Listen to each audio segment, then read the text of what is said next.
built different. Alright, let's do a bit of fact checking to see if he's actually built different or if the average human could do the same. There's two parts we need to measure. First, he falls for 23 frames, and then his body absorbs the impact in 7 frames. So how long was he falling for? Well, 23 frames times 1 second per 30 frames gives us 0.77 seconds of falling. Likewise, if he absorbed the full impact in 7 frames, that's 0.23 seconds to stop. To calculate his final velocity before impact, we'll use a kinematic relationship. Acceleration is defined as the change in velocity over the change in time, which is 9.81 meters per second squared on Earth. Now we separate the variables and integrate. This is an indefinite integral, so we get velocity as a function of time is equal to 9.81 t plus c, and that c is the initial velocity, which is 0 in our case. Now let's plug in 0.77 seconds to figure out how fast he's going right before impact. This value comes out to 7.55 meters per second. So that's the final velocity right before impact, and since we're now moving on to the impact section, we're going to use kinetics to calculate the force on the body. Now is a good time to take note that it takes about 4,000 newtons to break the average person's femur, which is the strongest bone. That will be what we're comparing to.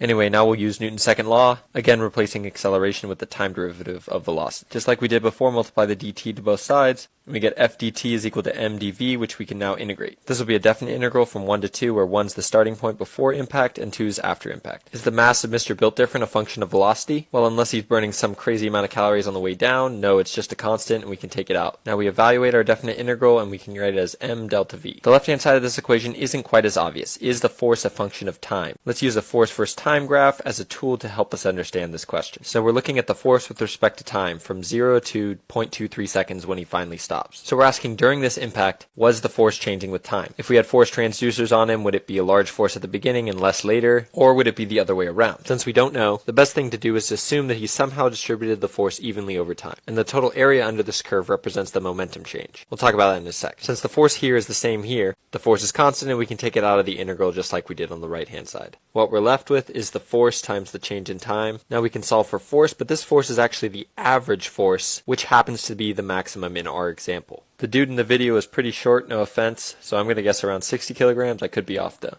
So 60 kilograms times 7.55 meters per second divided by our stopping time, 0.23 seconds, and then the units check out. So if he's able to distribute the impact evenly with time, his body only experiences about 2,000 newtons of force, which is much less than the 4,000 needed to snap an average person's leg. But I can't stress the importance of this evenly distributed weight enough. Let's extend this graph for another circumstance where this guy idiotically straight legs it. Immediately upon impact, he's got a much higher force than he does later, and while the area under this curve, representing the momentum exchange, is still the same, the peak amount of force he experienced might be well above 4,000 newtons, and at that point his legs certainly would look different. So to conclude, I wouldn't say he's built different, but I would say he uses some good technique.